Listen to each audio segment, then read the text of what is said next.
everyone, and welcome to Conversations with Rofane. I'm Rofane Modise, and today we have a really special edition in which we are in Nairobi, and we'll be talking about Kenya's digital economy and how that's shaping the narrative of Africa to the world. And I'm joined by the Principal Secretary of ICT and Digital Economy, John Tanui. Hi, sir. Hi, Kofane. Welcome to Nairobi. Karibu. Asante, karibu, Kenya. I love it. Yes. How are you doing, sir? I'm well. This is Kenya, and under the ministry, I'm the Principal Secretary in charge of ICT and Digital Economy. The ministry is called Information, Communication and Digital Economy with two state departments, one where I lead and the other one under Telecommunication and Broadcasting. Good podcast, I love that. Yeah. That's why I'm here. Before we even get to your office, let's talk about you and your journey in this digital economy space. I know you've overseen a lot of really important projects and initiatives. Just take us through that journey. It's been a very exciting journey. I graduated having taken communication and engineering training. Starting my career in the late 90s, 1998. That was when there was a lot of transformation in the sector. And there were emergence of new technologies. That's when mobile was picking up. That's when we were starting to discuss broadband. So I had opportunity to play a key role in Kenya in deploying 3G networks, 4G network, fiber infrastructure, and other systems to manage communications here in Kenya, East Africa, several countries in the continent and also outside the continent. And about 10 years ago is when I joined the public sector. I joined the Kenyan government as a CEO of a new smart city which was being established about 70 kilometers out of Nairobi called Konza technopolis. So I was involved in preparing that urban space as a smart city, a science park, and also a special economic zone. So that has been my journey.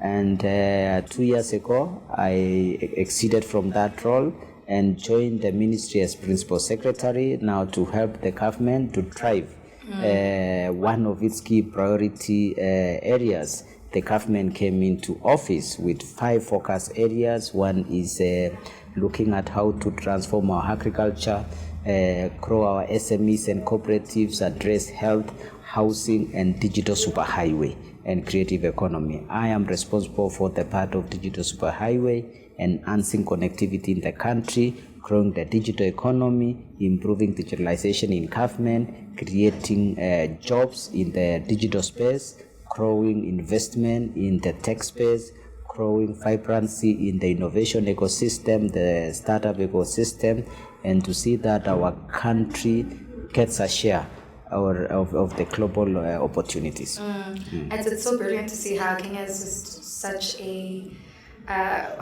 it's just this hub or just this blueprint of where the rest of the world is going. And it's extremely impressive. And so what was that Kenya's vision for the digital economy, and how far are we in terms of reaching it? Kenya has laid quite significant number of programs. One of the key long-term plans we have is called Vision 2030. That look at the economic transformation of the country, looking at the economic, social, and political. And within the digital space, one was how do we accelerate the growth of the digital economy for our country. When you look at the global scale, you realize the digital economy is actually growing 2.5 times faster than the physical economy. And this is the data for the last 15 years from the World Bank. So it's an area that every country needs to look at, especially emerging countries, largely in Africa. The quickest way we can grow is to focus on this emerging space of digital economy. So what are we doing? One is education. We are looking at how to improve our educational system to be relevant. We've had a number of transformation in the educational sector. We've focused more now on STEM programs. We've started looking at growing our technical and vocational institutions. We've also looked at now how to address the next issues about infrastructure. How do we ensure that our people are connected? And we've done quite some good work here. Kenya is well connected first globally through submarine cables. We have over 7 submarine cables connected at the port of Mombasa. We are very happy that we have another cable now through Nairobi, coming from the coast of Mombasa through Nairobi to Rwanda, all the way to South Africa, giving us an alternative fiber connectivity to position the country well. We are working also regionally to ensure that we connect to our neighbors, Ethiopia. So it's currently some work to ensure we connect to Ethiopia, and we'll have an alternative route to Mogadishu in Somalia, and the one through Ethiopia will go all the way to Djibouti, so that we provide alternative route. We are also working on another project which we've actually done from Eldoret, one of our other newest towns, all the way to the border of South Sudan.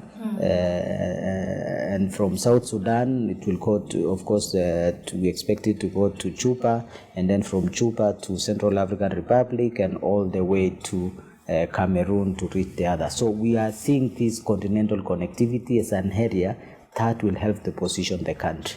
Within the country, one of the priority areas we said is we want to enhance connectivity.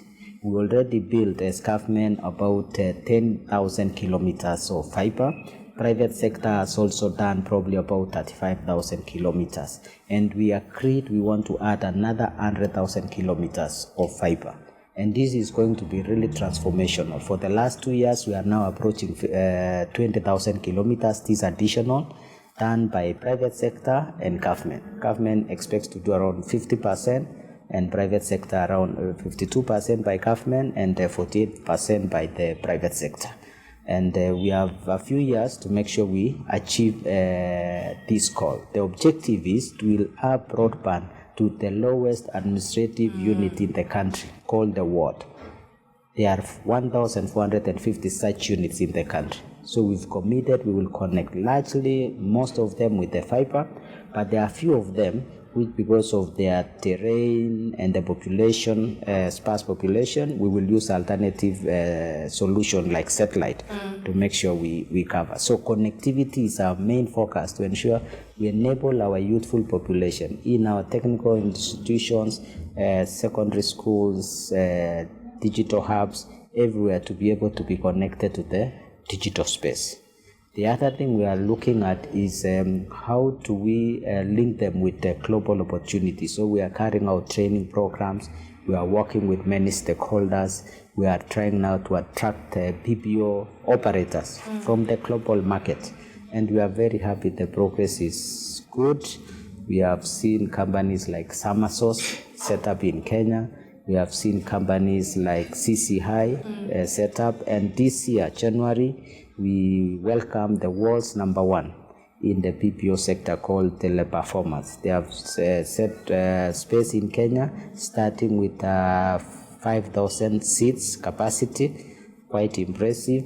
So we believe Africa now is emerging as a PPO destination. We have known India and Philippines as the PPO capitals of the world. What does that PPO mean? Business process outsourcing.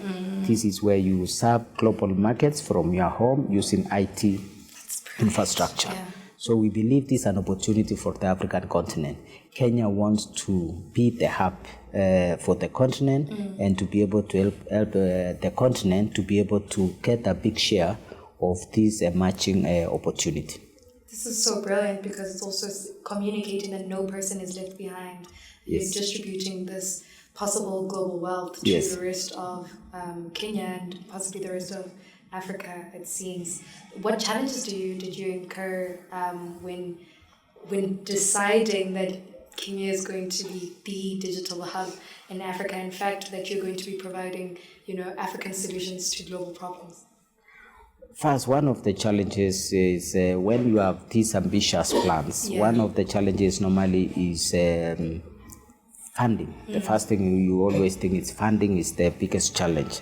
But we've worked with many stakeholders within the government structures, look at the existing funding that have been established in the past. We are utilizing now what we call Universal Service Fund, because the purpose of Universal Service Fund is to reach the underserved and areas which are not commercially viable. So we've been able to access these funds to help accelerate our work. We are also very grateful with our partners, the World Bank, because they've also helped us to fund part of this project. Yeah. So we've been able to access funding from a number of partners, not only World Bank. We have partners from Europe, we have partners from Korea, China. So we've accessed quite good funding beyond the local funding to ensure we address this. One of the other thing was to build the capabilities within the leadership in terms of skilling. So we had to get also some programs to be able to skill and pilot some of the programs like the digital hubs. We had to start with our technical and vocational institutions. So we trained the first core of 600 trainers, 2 from each of the technical institutions, so that they can core and pilot this in their TVET institutions, what we call technical and vocational training institutions. And that has helped us to overcome the skill gap which we had. The other issue also was the awareness of this emerging work environment, digital jobs environment. That being a big issue, we've had to engage our colleagues in the judiciary, our colleagues in the legislature, in setting laws, so that we are able to work together. For example, we had to amend one of the laws for Constituency Development Fund so that it can provide for setup of digital hubs in the constituencies and the wards, and also operationalize so that they are sustainable. We've had to engage also our stakeholders to understand what are the expectations of the business process outsourcing, how does this industry operates, so that we can be able to attract and to not feel the country to not recognize, because those are some of the challenges we had before. That there were cases even in court that some of the decisions was making these investors to work out of Kenya. Yes. But we've been able to address that component. The other that looking at training is when we look at being really a tech hub. You look at the global other tech hubs like the Research Triangle in North Carolina in the US, the Silicon Valley of the US, Israel, South Korea, China. So they are always hungered deep in universities or research locations, because you look at places like Research Triangle, there are 3 universities involved to create that ecosystem.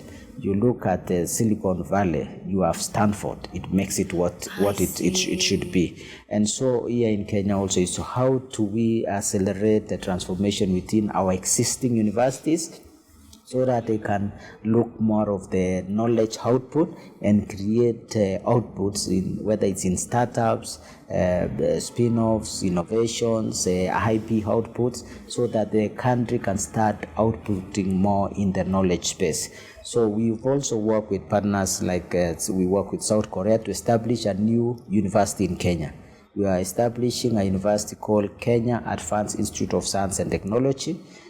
This is going to be a premium university, only graduate studies, masters and PhD, and looking at it to be our vehicle for industrialization as a country and a continent. We actually looking at it that this institution will be admitting 75 of the students will come from Kenya, and about 70% will come from Kenya, 20% will come from the continent, and the 10% will be from outside the continent. So we want this to be the vehicle that will help our continent in moving towards knowledge economy and giving our brightest and best minds a space, a location where they can give their outputs, their ideas. So this university will be operational this year. Wow. And we've just finalized about $100 million facility set up, world-class facility that we expect to serve the African continent. You gotta call me when you launch so We I will can invite cover you. it. Kofana, we will invite you. It's recorded on camera. Let the record Yes. show.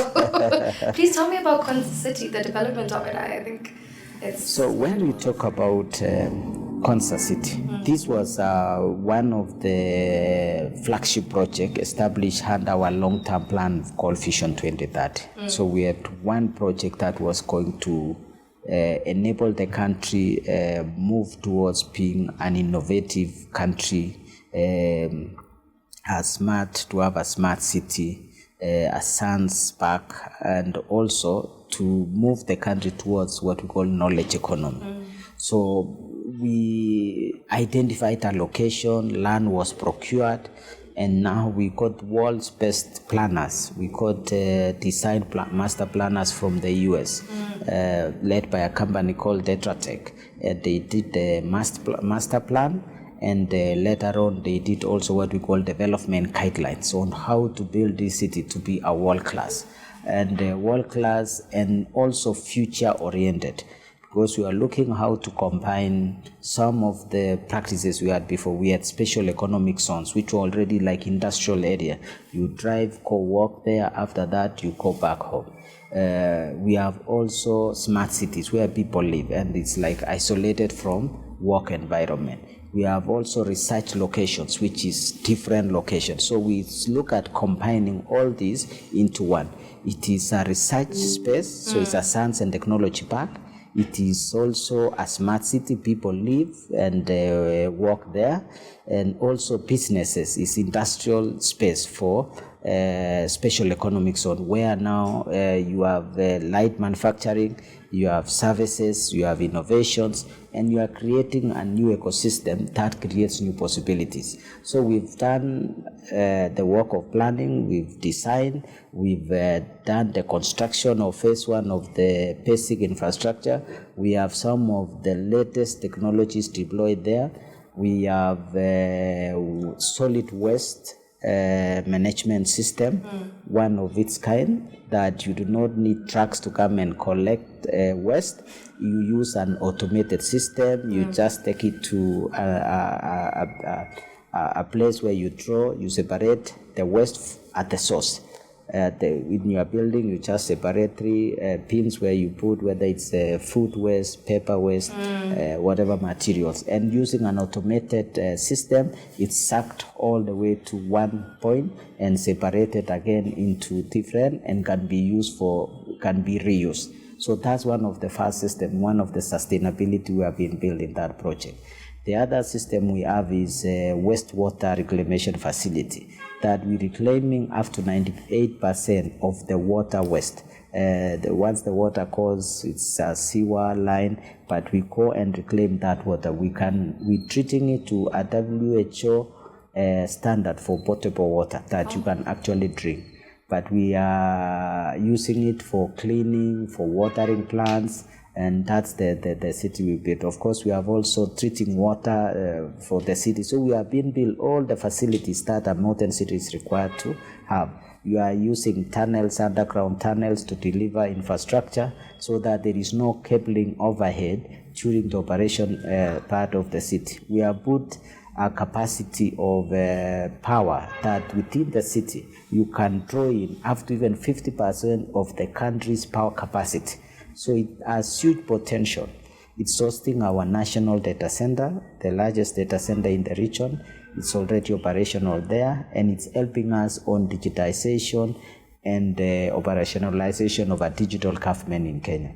Currently in Kenya, you have 80% of our service, now 22,000 services actually, are available digitally online. You do not need to travel, you just need to go to your phone, access it, and engage government and do whatever services. So you save, you don't need to travel. You remove possibilities of corruption. We remove inefficiencies. You increase the hours you can access government services from the normal 8 to 5 working hours to now 24 hours. Anytime you want, you can engage government and get service. So those are some of the things now we are built, and Konza Technopolis has played a key role. Konza also is a member of the International Association of Science Parks and Areas of Innovation. So this gives it a global platform. That association brings over 300 similar associations.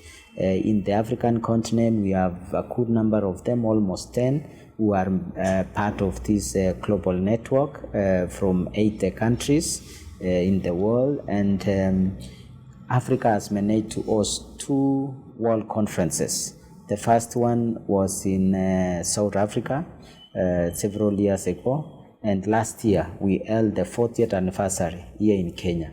And being part of that global network positions us as Kenya and African continent on the global scale to be able to be participants on emerging issues, providing solutions. Like during COVID, more solutions came from these science parks. Yeah. So having African science parks and places like Konza to be part of such a platform gives us a platform to deliver better solutions for our people. This is so incredible. It's like listening to the development of Wakanda being built. I'm curious though how you are, particularly here in Kenya, approaching AI. And I know the rest of the world looks at, Asian countries and obviously your Western countries, but what's going on here in East Africa? There are many emerging technologies that the continent needs to make sure we are not left behind. Yes. You can see when we talked about industrial revolution, first, second, third, the continent was left behind. In this moment, we are talking about AI. We are talking about blockchain, crypto. We're talking also IoT and so many other things. The continent should not be left behind. We need to be involved. So when it comes to AI being a tool that we can use to make life efficient, to create more possibilities, to solve our problems, we need to find how to use it. And being a powerful tool, also we need to draw guidelines on how we can allow the actors to use these tools. And Kenya has already initiated the process to establish the AI strategy. We are actually at the final stage.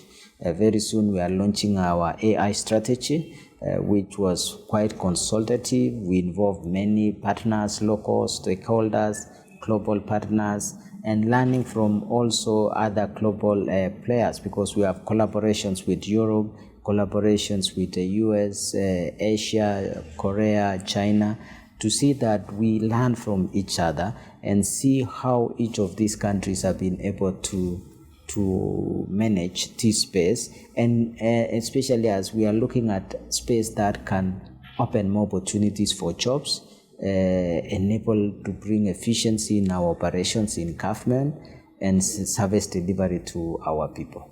And how do you think that the rest of Africa should look at or approach the digital economy? Because here, the fact that the ministry itself, it's like ICT, digital economy, and so many other things that speak on how focused you are on growing the space. The vision was clear, you've got great partnerships and you're actioning it, and then you're seeing how to improve as well.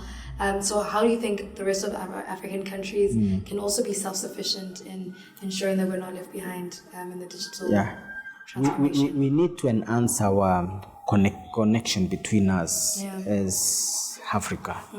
We have a number of platforms that we have. We have Smart Africa, which over the years has brought conversations that brings leaders in the continent on key issues. We also have events, whether in South Africa. We were in South Africa last year, and we have those conversations where leaders, ministers, industry captains, experts are able to converge and share the experiences. In Kenya, we hosted last year Connected Africa Summit, and this brought several countries. We had over 40 countries participating.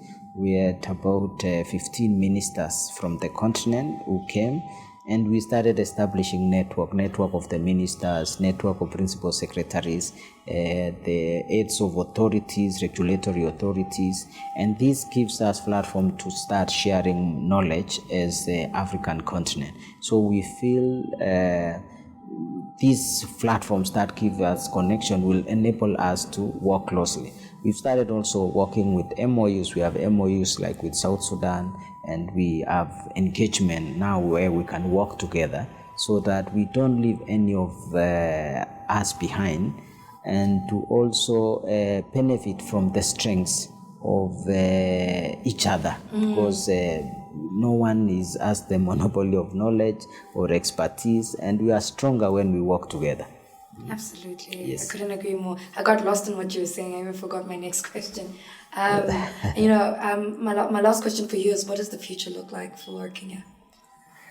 When we look at future, and we believe we can shape our future, we have a great strategy for economic transformation. Some of the initiatives we are carrying out will change the trajectory of the country. Connectivity, which we mentioned, we are working to accelerate our connectivity as a country. We believe this is very important, and not only for Kenya. This is what the rest of the continent needs to do, everybody in the continent, to see that we enhance broadband connectivity to our people using mobile and fixed broadband. Fiber is one of the best to ensure we provide capacity to our public institutions and to enable the private sector also to connect to our businesses and our homes. This will bring a transformation. So I see the program we have, that almost 8.5 million new homes and businesses in Kenya will get broadband connectivity. That will be transformative, especially fixed broadband connectivity. The other thing I see is enhancing the skills that we are talking about through the digital hubs. Yes. We will see a skilled youthful population. This youthful population will be able to explore the digital space. They'll be able to skill themselves. They'll be able to work with partners or programs we are putting in place, and they'll be able to tap into opportunities that is in the digital space. And given that the growth in the digital space is 2.5 times, they will start contributing more to the digital economy. We are seeing already the digital exports, or the exports of services in our country, exceeds the exports of goods. Wow. And the information and technology exports is already it's already actually $1 billion in Kenya. We have potential that this can be grown 10 times more with this infrastructure we are putting in place. Second, we are attracting investment in the country. And what kind of investment? One, when we say we want to grow connectivity, we want to be able to manufacture fiber in the country. We've seen this one happening, that Kenya is already manufacturing fiber and exporting to several countries in the region. We've also started manufacturing smartphones. Within the last 2 years, we have manufactured over 2.7 through the private sector, which was not happening before. We see the huge potential. The demand for smartphones in the continent is in millions, hundreds of millions. So we believe this market, whether it's 600 million devices or 700 or 800, can be delivered from local manufacturing within the continent. And this will increase also the capabilities within the continent. We're also looking at investments like data centers, so that the global data is processed within our continent. We have renewable energy. Kenya has 93% of its power being renewable. We have geothermal, we have hydro, we have wind. Geothermal is one that potential. So we want to host global data centers, hyperscale data centers here within the country. So I see this possibility that the African continent will move towards manufacturing, will move towards services, and enhance its digital economy, and our youth is the biggest hazard that we Yes. have in the digital Yes. space. I love that, and I love the emphasis on youth. I mean, earlier before we started recording, you talked about how, what is that, 3.4 hours? That's how much you guys consume the internet? If you check data in terms of average hours spent on the internet per person, the Kenya data shows about 3.4 hours, one of the highest. So it means only what we do online. I know the Kenyan youth are very active on online. Yeah. And we believe with now the skilling, the additional work we are working on to ensure we bring everybody in the space, especially in the rural areas, we will be able to be vibrant in the digital space now for creations, digital Yes. creations, digital products, being able to access global opportunities from our villages and work. So this is one exciting space, and many of our youth really find it easy to enjoy the digital space, the content creation. And monetize. Powerful. And monetize. Yeah. And we thank our partners, the Meta, the YouTube, and all those for enabling monetization in our continent. We still encourage them, of course, to enhance monetization in the continent, Yes. bring it at par with what is there in the developed world, so that also our youth who are creating this content can earn more from their work. Yeah. John, it's been incredible. I think we could talk for another 2 hours or 2 days. I Thank don't you. know. We'll talk at the lunch. We'll invite you when we're doing the lunch, really, and we'll have more conversations. Thank you so much. Absolutely. It's been such a pleasure. Thank you. And I really look forward to the future. And I know we like saying that Africa's time is now, but based on what you're saying, it's always been our time. And it's such an exciting thing to just hear it and to also visually see it as Yes. well. So thank you so much. And thank you all for watching and listening. We'll see you next time.